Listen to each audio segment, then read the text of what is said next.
All right. So, hello, everyone. Thank you for joining us for the Entrepreneurial Lunch and Learn offered by the Lawrence Enfield Center for Entrepreneurship at Baruch College. I'm Marlene Lee Kang, the Executive Director for the Field Center. The Field Center for Entrepreneurship is a multifaceted division of Baruch College offering free services and programs for the entrepreneurial community. Today's Lunch and Learn webinar is presented today by Nionila Ivanova on recovering your business from sudden trouble. Nionila is a business professional with a demonstrated history of leading high-performing tech teams, managing complex cross-platform engineering products and projects across multidisciplinary products, working with and managing cross-functional on-site and offshore teams. She's currently the founder of IT Creative Labs, which is an initiative that focuses on solving problems and delivering solutions across the entire spectrum of modern business needs.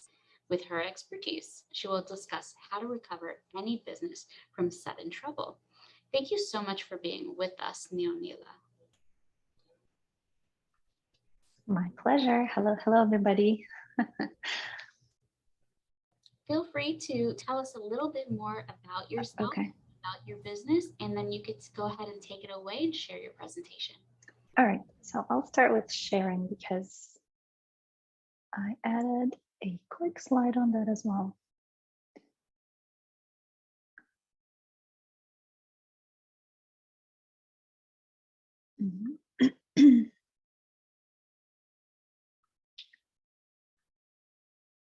All right, so hi everybody. Happy to almost see you all here. I can physically see all your beautiful faces, unfortunately. So a quick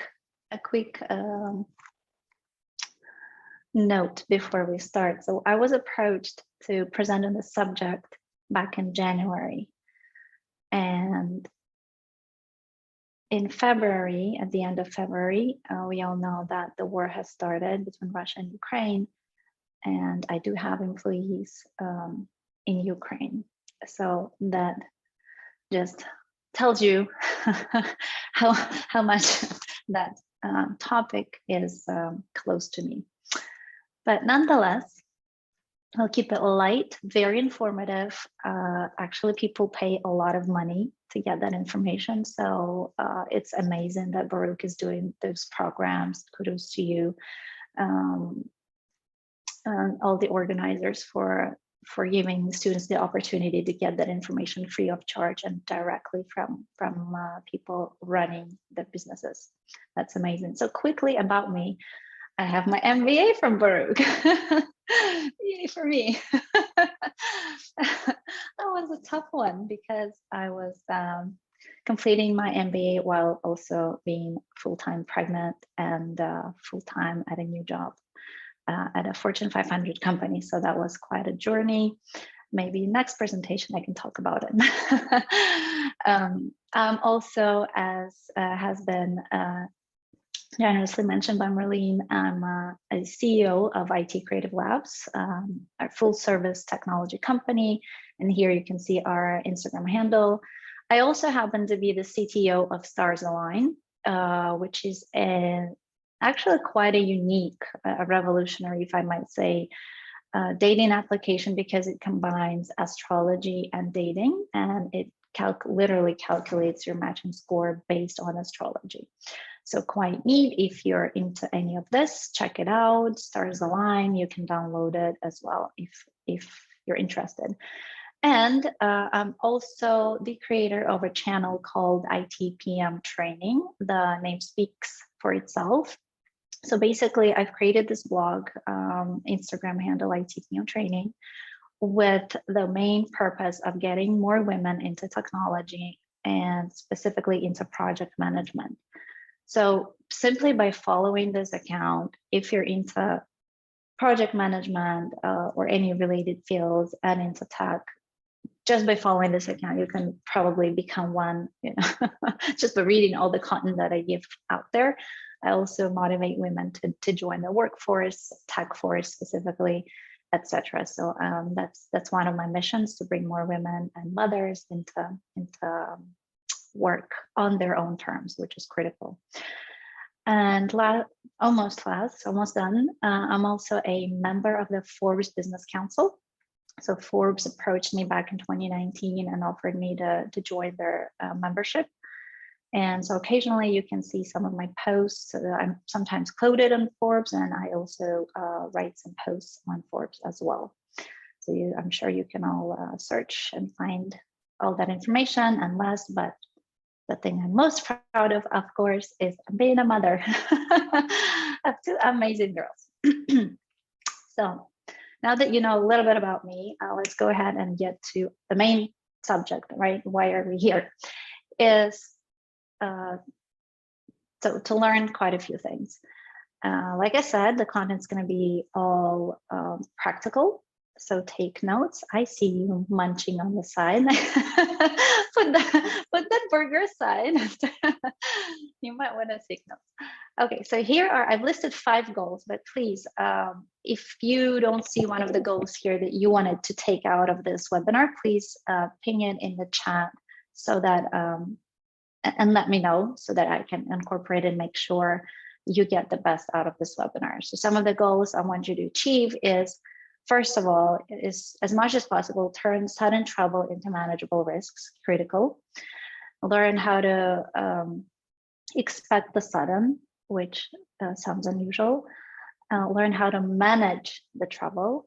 Of course, get inspired to seize your opportunities and get motivated to go into entrepreneurship and to strive to do better. Like I mentioned, if there's anything else you want to take out of this webinar, ping it in the chat so I can make sure to address it. With that said, we'll move on to our first chapter of the presentation, which I call Surprise, No Surprise, right? So I'm going to talk about the five myths, there are more, but 5 main myths of entrepreneurship that when people realize they're not true, they're taken aback, right? And they run into sudden trouble. So let's make sure you're not one of those people. So myth number 1, running your own business is all about being your own boss. You do whatever you want. Well, the reality of it is running your own business is a lot of hard work that comes with huge responsibility. That means that even though you're not technically reporting anyone as the business owner, you are accountable to all of the employees, to all of your business partners, and to all the stakeholders you deal with within your projects, or business initiatives.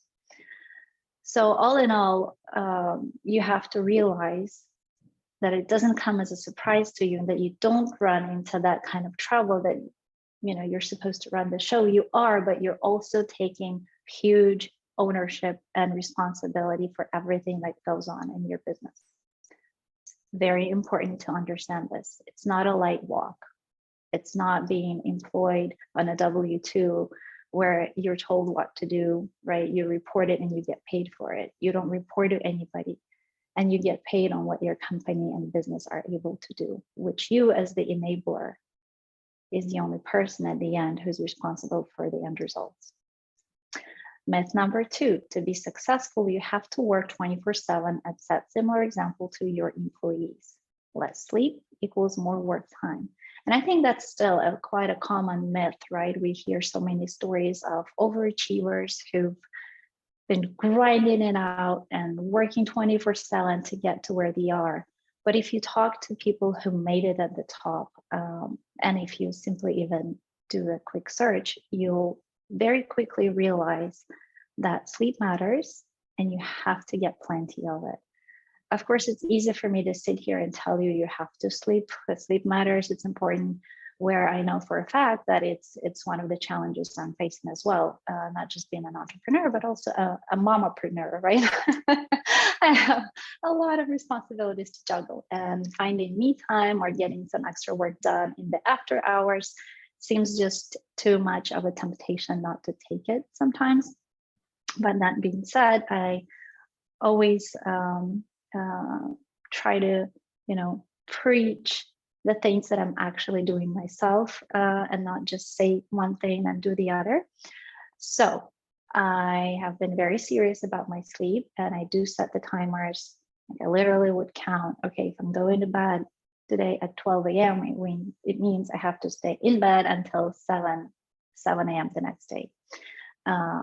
So at least 7 hours of sleep is what I allow myself, because my body doesn't, it seems to be doing well with 6 to 7 hours of sleep. But everybody's bodies are different. And I hope you're not snoozing away right now, because it is very important. It's a very important point that you realize that your body needs sleep.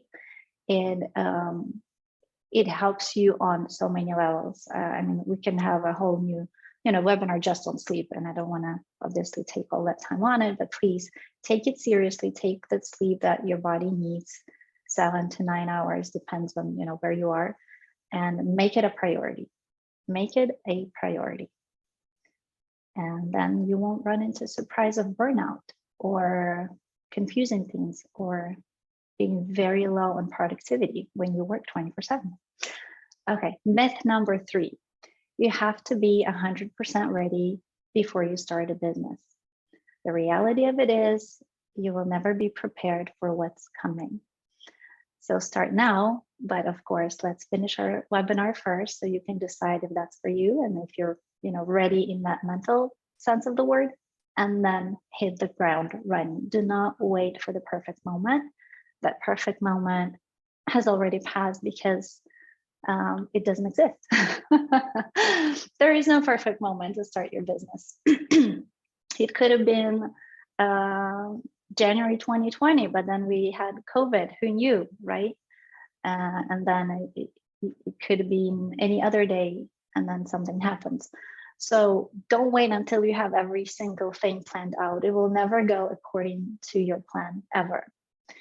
There will always be surprises along the way, and the best way to be prepared for it is to acknowledge that that's going to happen, and just start that passion or that project or that idea or that initiative, whatever that you've been honing and thinking to do. And don't stress out for not having all your ducks in a row at 100%. Myth number 4. Entrepreneurs are high-risk individuals. That's another one where I feel like it's a very common one, and everybody says, "Oh, I'm not that kind of person to take all that risk." But the fun fact really is that entrepreneurs are very risk averse. You can't even imagine, because you're the owner of everything, and you're responsible for everything and everybody that's under you. So there's no place for being, for gambling. So in the majority of the cases, an entrepreneur will take the least risky path, but not always. Sometimes we do have to make risky decisions. And the way we do it is we really weigh our options, and we try to identify whether the cost of the missed opportunity, of the potential missed opportunity, outweigh the potential losses of a realized risk. And if it does, then we take that risk. I hope it made sense. So when you go into entrepreneurship and you have to face a lot of decisions, don't just go with the most risky decision because that's what entrepreneurs do, because we don't. we take decision making very seriously. We try a number of approaches during our decision making processes, and like I mentioned, in the majority of the cases, we would go with the least risky decision. But sometimes you do have to take that risk. And myth number 5: starting a business requires a lot of financial investments. So probably if we have a younger audience on, you're probably less exposed to this kind of myth, but who knows, maybe not. Well, the reality is, again, it depends on what your business is, what your business model is. Are you producing something? Are you developing a software product or a physical product or a service? But generally speaking, you can start a business with zero investment. There's so many tools out there, so many opportunities so many grants to apply for in different areas from different companies that nowadays I almost feel like it's the best path forward, especially if you want to test your idea, is to go ahead and start, but start small, right? Make that first step, make it a proof of concept with the least amount of investment, which can be zero. And technology really enabled us to be able to start a businesses with zero investments, right? There's, like I mentioned, so many tools for everything. You don't need to hire anybody or be an expert in anything. Even a website, you can get a website with no coding on various different platforms and set up your business online that way. So I hope that obstacle is no longer on your way and there's no surprise to you in that regard. Explore your options and find the cheapest way, the cheapest, fastest way to get your idea out there and test it. And that brings us to the next section of our presentation, which is called Common Unexpected Issues of Entrepreneur. So this is a block of issues that entrepreneurs face and oftentimes get surprised, right? Like sudden, to them, it's literally a sudden trouble. So we're gonna go through some of the main ones in an effort to ensure that you will be prepared and you will not run into those issues, and or you will not be surprised, you will be expecting them. So number one, as an entrepreneur, you have to wear many hats. So that being said, if you're still in school, definitely study well across the disciplines. And Baruch did not pay me to include that line in the presentation. That comes from experience. Definitely pay attention at your accounting, finance, marketing, law, all those different courses that you have to take. And if you don't have to take them, because I did my MBA, so I had to take different courses, luckily, thank you. But if you're in more, if you're doing a degree where you don't have to take across different fields, then definitely please do yourself a favor and take on a few extra classes across the disciplines that you don't have on your schedules or that you despise because you have no interest in them. Take them, do yourself a favor, especially if you're going into entrepreneurship. This is a must. And it will serve you well, right? Especially if you're starting, and if you want to start small with zero investment, you don't want to go looking for people and paying accounts to do the bookkeeping and pay your marketers to do the marketing for you and pay lawyers to go over your contracts. You can all manage it yourself in the beginning if you have that base, which Baruch gives an excellent base.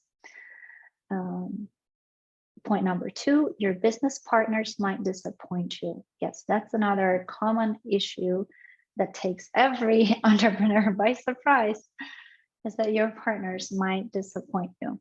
And like I mentioned here, the worst part is those partners might be and oftentimes are your friends, right? Your former colleagues, could even be your relatives. So there are 2 points to mention here. Point number one, have the agreements in place. Like I said here, formalities go a long way. It's absolutely true. And I know some of you might be sitting on the other line going, yeah, no, there's no need for a contract between me and my sister. We cool, right?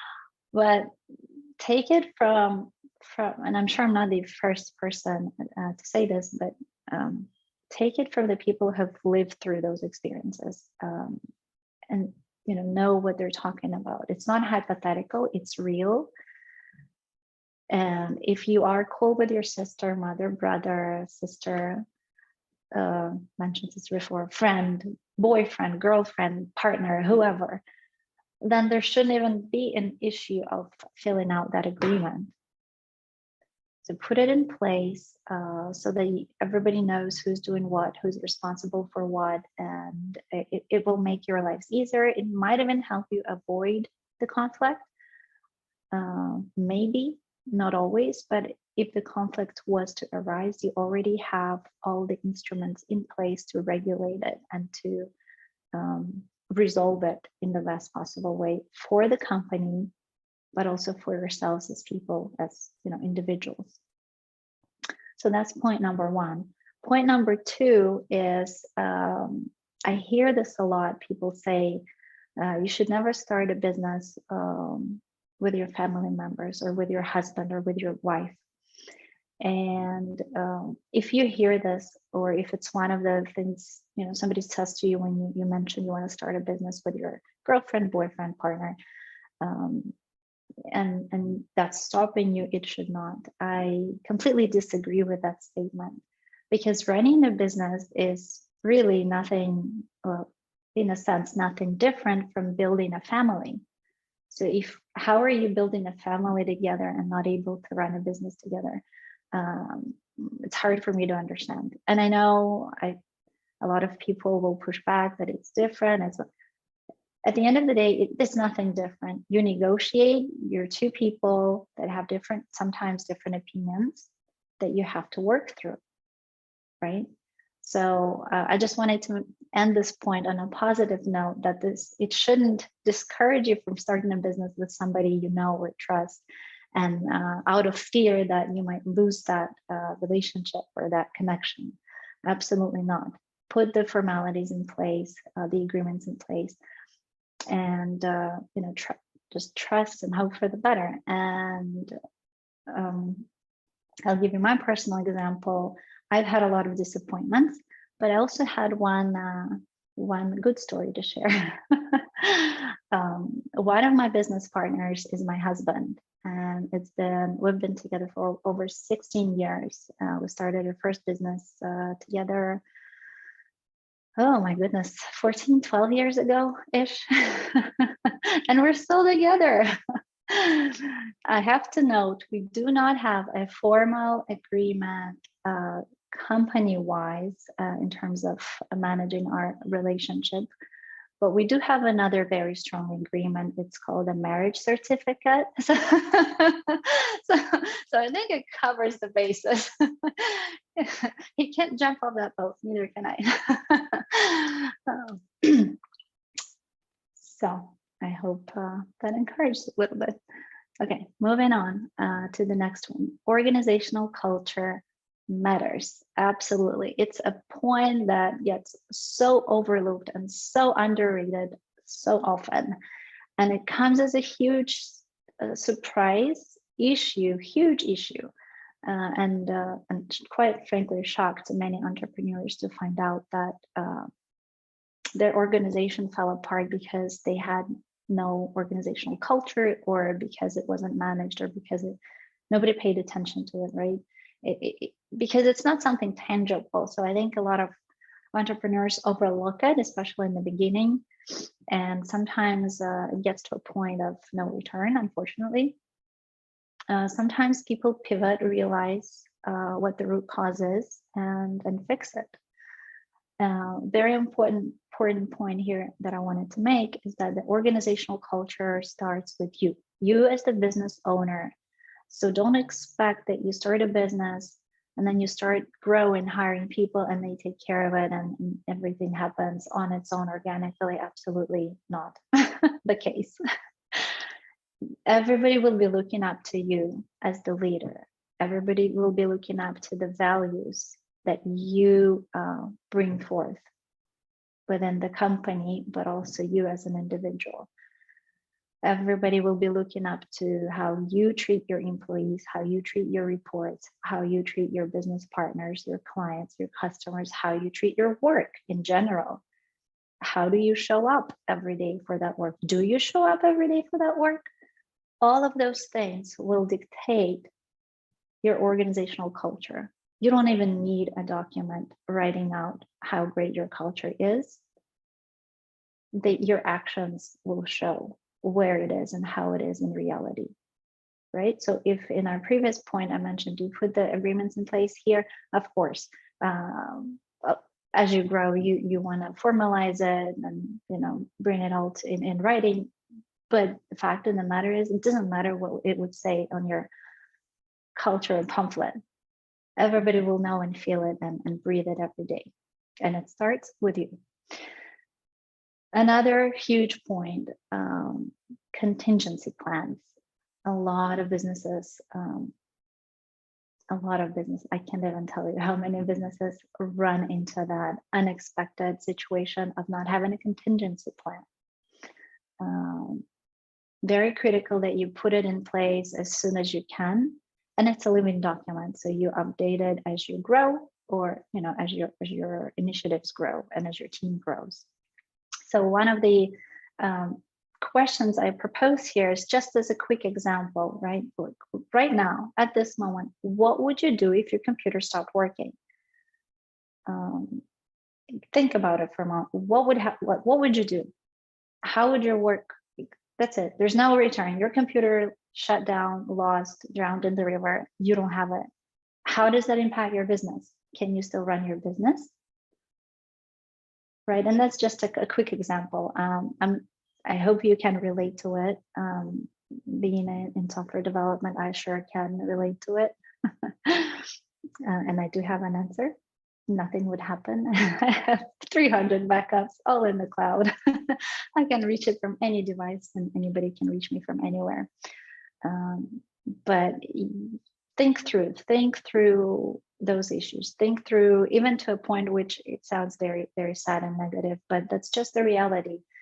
Think through what would happen to your business if you were to die. I know it sounds very tragic, but that's just, you have to take care of those things. What would happen?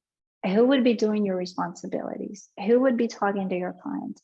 Who would have access to your stuff to even manage anything? It sounds very hypothetical, and I hope it stays that way, but as a business leader, you have to think through those issues as well. And nobody tells you about it. So budgeting, another good point. So when you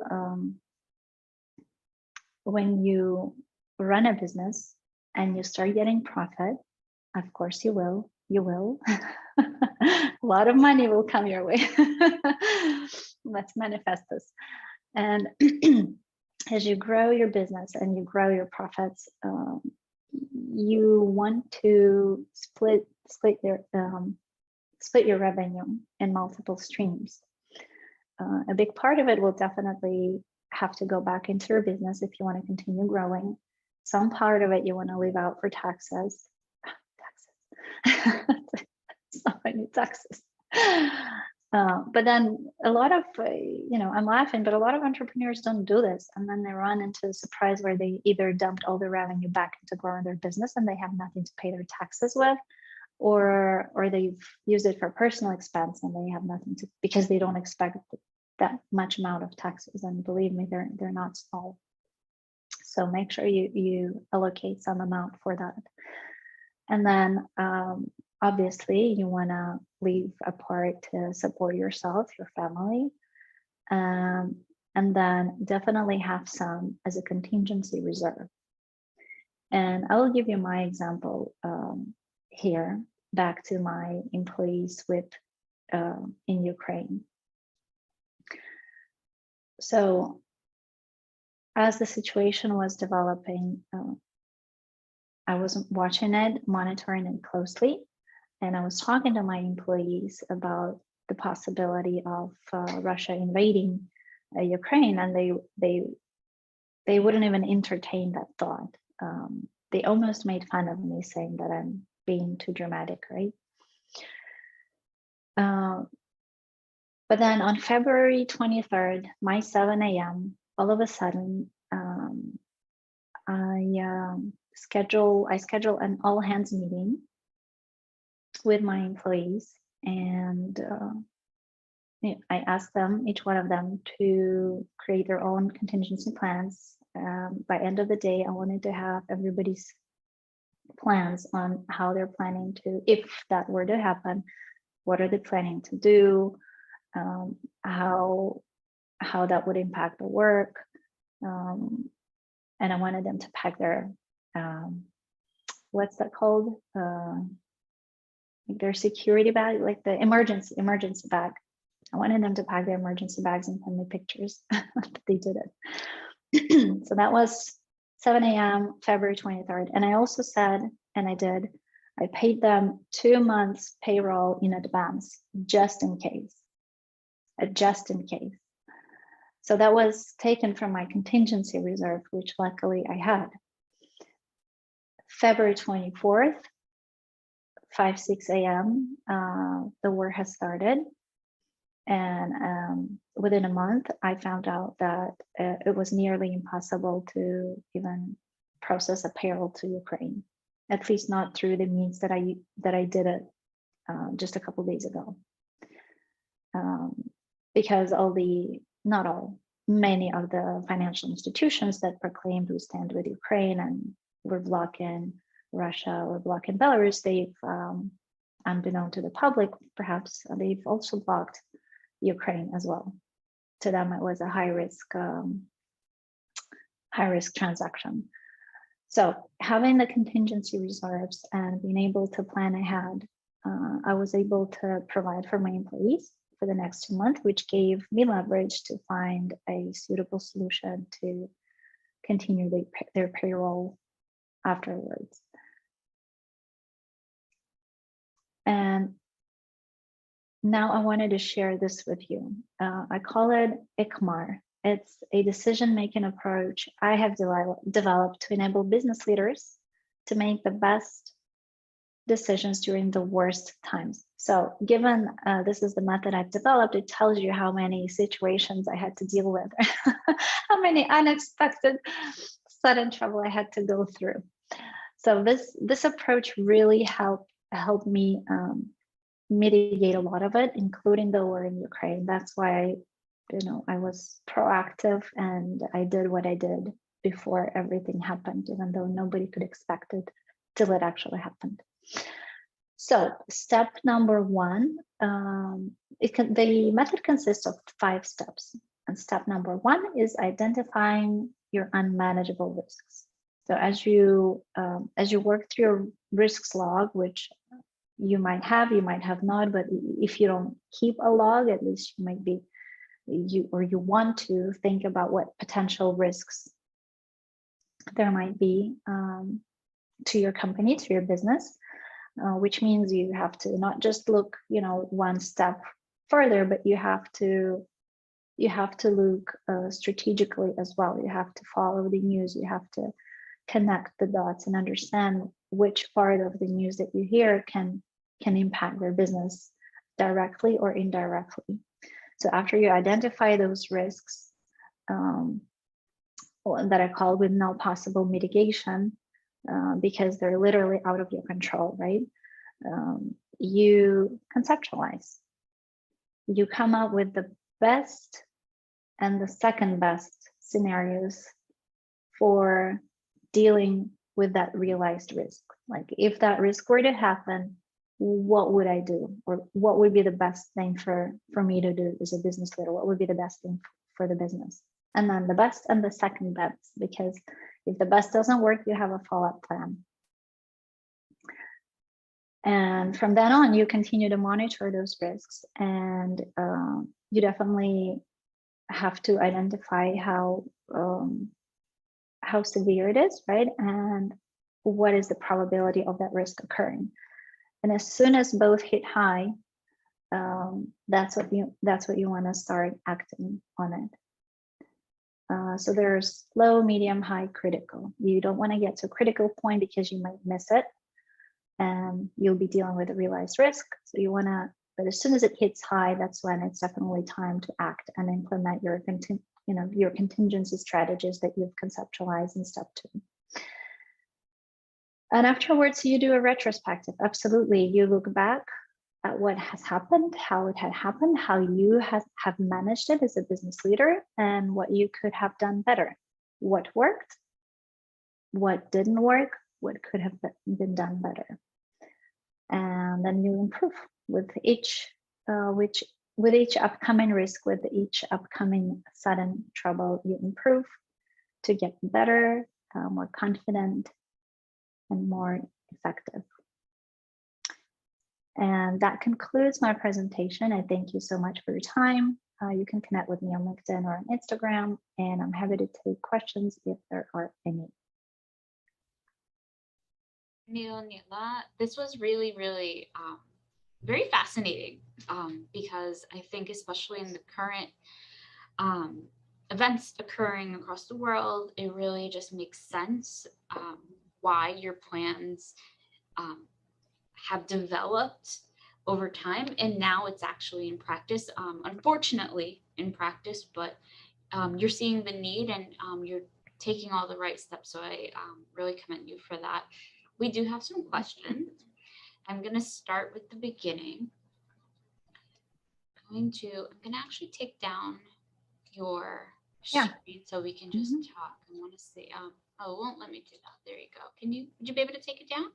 That's great. Perfect. So we're going to start at the beginning from your presentation. Tell us what it's like balancing so many high responsibility roles as a professional. You're a creator and a mentor. You participate in so many entrepreneurial activities. And you're also ensuring you give yourself to your personal life. You're a mom as well. What's that balance like? Yeah, that's the question I get asked the most. The most. How do you manage? Yeah, so much so that I even wrote a Forbes article about it. So it can give you some insight.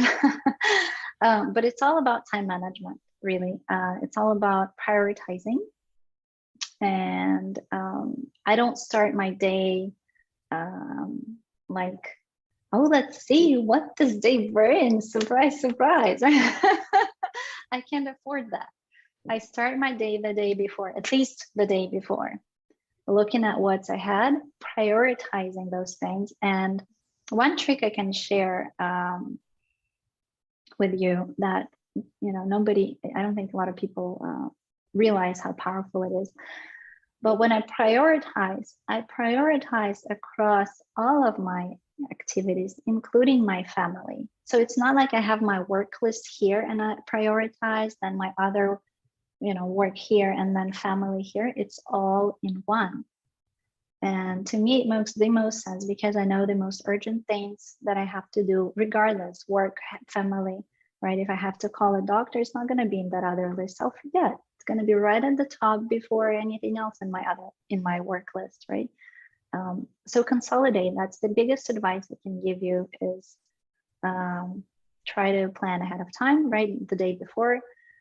Consolidate all your activities into one list so you don't have to jump around, remember where you put what note, and leave time for joy. Some call it break time. I like the term joy. And I know a lot of people would nod and be like, yeah, we know it's important, but I'm just too busy today, tomorrow I'll think about it. But my advice is prioritize it just the way you prioritize having lunch or literally going to the bathroom. It's a necessity. So as long as you do at least those three things, your productivity will increase immediately. I promise you. I liked your first myth about thinking that entrepreneurship is just being your own boss, right? No one to answer to. What was the reality that had you come up with that being a myth? How did that happen for you that you recognize it's not just being your own boss? When I had my first employee. Yeah, there's a lot of backstory behind it, but I had my first employee. So I mentioned ITPM training, right? But before ITPM training started, I hired a woman of color intentionally. I trained her and I placed her with a Fortune 500 company for a project management position. And because that's one of the purposes of my company, I mentioned that before. It's very important to me. But then when it was time, like I wanted to increase her salary. I wanted to do this, I wanted to do that. And I was so limited, I couldn't do anything because I had, other vendors through which I subcontracted. I had this limitation, that limitation. And I couldn't tell her really anything. All she knew is she has an employer who, doesn't do much for her other than, obviously, I gave her a shot, but then in her mind, I think, I don't know, but I would imagine it stopped there, right? Which is absolutely not true. And I had to really fight to get her better raises and stuff like that. And that's when it really hits you that you're your own boss, but really you're not. Yeah, you're now responsible for anyone that you do business with. So I'm a mom. I'm a doctoral student. I'm a professional. So I understand your myth number 2 about needing sleep. I totally get it. Have you noticed throughout your own initiatives, your own ventures, have your productivity gone up or down? Have you measured any of that due to the lack or increase of sleep? Absolutely. Yes, of course. What are you talking about? I mean, I know what my day is like if I don't sleep enough. Yeah, but there's your body plays a trick on you. So that's why I wanted, and thank you for asking that question, because the first few days when you don't sleep or you don't get enough sleep, you're like extremely productive. You're running on coffee. You're like a superwoman, right? But then day 3, you're dead. What does this button do? So it tricks you and you think, oh, the less I sleep, it doesn't impact me. I'm even better. No, you're not. And you can only run that much on coffee. So definitely. And the way you measure it is your to-do list and your focus, right? So how much you can check off your to-do list and how focused you are when you're doing how long does it take you to do something? And when you're sleep deprived, oh boy. That's a really good tip. I may start to recognize where my lags are, how long typical things, if they take me longer due to my lack of sleep. I do notice that, and you're right, that 6 to 7 hour mark is the sweet spot. Once it decreases, all of your productivity decreases. I've noticed that too. You mentioned that being 100% planned is not necessary, especially to get started. Can you talk about the pivots you've experienced in your own endeavors due to getting started without having the full roadmap in front of you? Oh, absolutely. It's an easy story. I don't even have to think about it because that's how I started. Like I mentioned, I had my own business. I started my first business back in 2008, I think. So from that point on, I always knew that I will end up in entrepreneurship. And I feel like entrepreneurs know inside of them, they have that, they just know, they have that itching, right? And they're just waiting for the right moment. So was I. And at the time, like I mentioned, I was finishing up my MBA. I did my MBA. I was working at a Fortune 500 company. I had an infant on me. So my plan was maybe within 5 years, like I gave myself around 5 years to get into entrepreneurship. And then I was talking to somebody and somebody asked me that question, like, are you planning? What are your thoughts? I'm like, yes, I'm not staying here for that much longer. Great place to be to learn, but not for me. Corporate, no. I'm gonna go on my own and do something, better, probably within the next 5 years. And so then somebody asked me, well, what are you gonna do? I said, well, I'm thinking to do this, because I have this experience, because I know this and I can do this. And that person simply asked me, why are you not starting now? And I was so taken aback. I was like, well, I have work, I have baby, I have this. And I'm like, well, we have this opportunity. If you want to start, you can. And if you have somebody to bring in, then we can. And I immediately thought of that lady who I actually promoted in that other company I worked for. So I knew she would really do good at that other company. And that's how it started, by somebody just asking me, well, what are you waiting for? One of my favorite parts of your presentation was about the disappointment you may experience with friends and families as partners. Um, what sort of specific details should go into a formal agreement that ensures that there's an understanding about things like equity, workload, or any other aspects that really make sense, especially at the very beginning? Yeah, you pointed out some of the main ones. Definitely, you want to have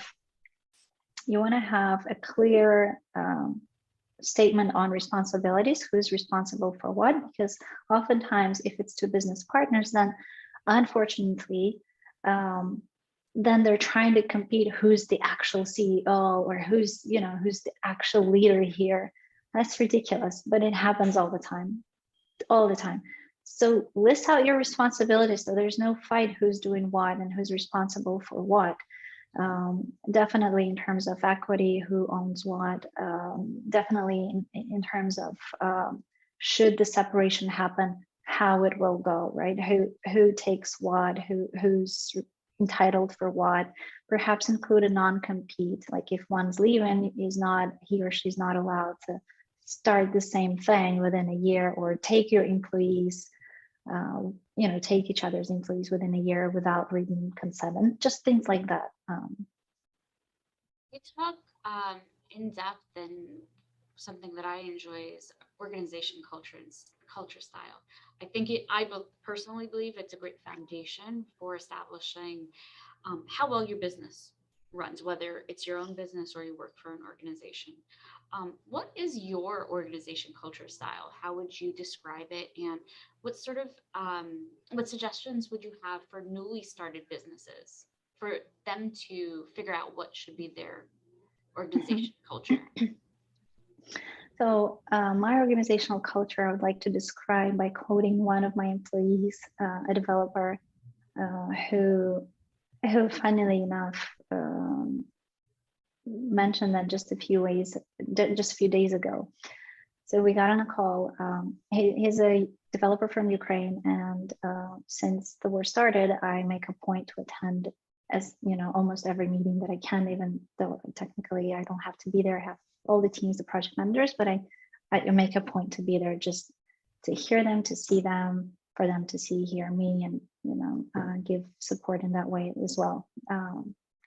And he mentioned that he was reading up an article on one of his favorite games, computer games, and he found out that it's a Swedish creator. Game creator is a Swedish company, and the way they create their game is everybody is involved in the process, like people who have nothing even to do with game development, like just everybody from all parts of the organization. And then he said, so we're like a Swedish family here. And to me, that was the best compliment, to be honest, on my work, because a lot of work goes into this, for sure, a lot of effort and a lot of energy, and it all goes unseen.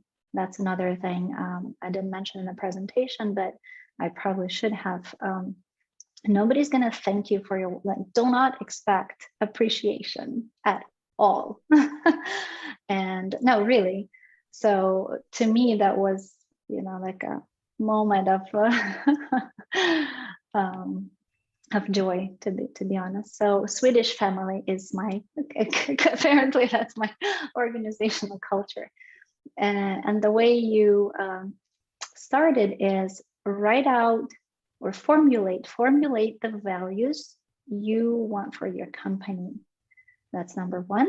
Number two, make sure those values align with your own values. As long as you have those two things and they're in sync, that's a very good point to start a company, because then you're authentic, you're not pretending something you're not, and you're not, bending your company or yourself to make it something it's not, and it never will be. You talked about taking your income or even your profit and splitting it into specific categories. Is there a general standard on how you decide which category gets what percentage? Some goes to this, some goes to that. Is there something that is sort of the basics of where our aspiring entrepreneurs should really look at and how they divide that up? I would suggest, first of all, to look at your personal needs, but be realistic. Like, don't go like, okay, I need $1 million every month just because, right? I'm living my life. but you want to start from, well, given you have 0 employees. If you have employees, you have obligations, then that's where you start with your expenses first, right? This is your because your employees is your value, so that has to be taken care of first and foremost. And then comes your individual needs, like how much do you need a month? You take that amount, then you leave out, depending on the profit, but I would say average, well, at least 20%. I mean, if you're starting, I think at least 20% is a good number to have for taxes, and it will grow. This as you grow, it will grow to 30, 35, and if we talk more about it, I'll start crying. And then the rest, right? You can divide between contingency and what you pour back into the business development. And your contingency, again, it would calculate based on what your obligations are to your employees. So for example, if you have employees, you have to. If I take at least to have 6 months, so that my company can sustain itself for 4 to 6 months, should something happen. But you can start smaller. Having some contingency is already great. So that kind of leads to my last question about the ICMAR.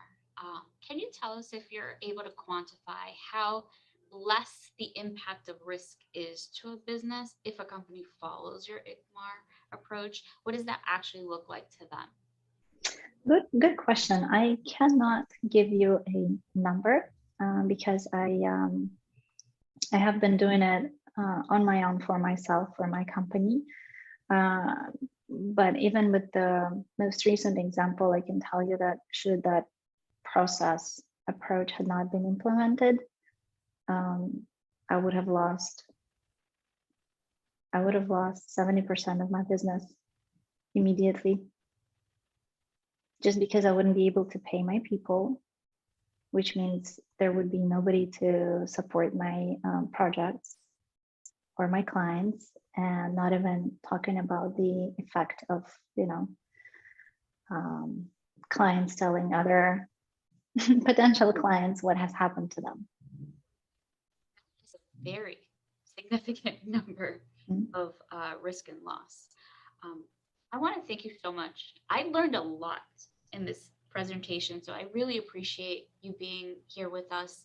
I want to thank all our participants as well, because they could spend lunch doing something else, and this was really informative and valuable. I hope to everyone here.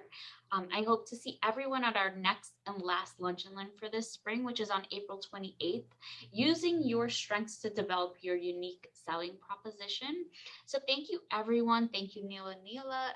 I appreciate everyone's attendance today. Thank you so very much. Thank you. Nice to see you. Likewise. Thank Take you. care. Bye-bye.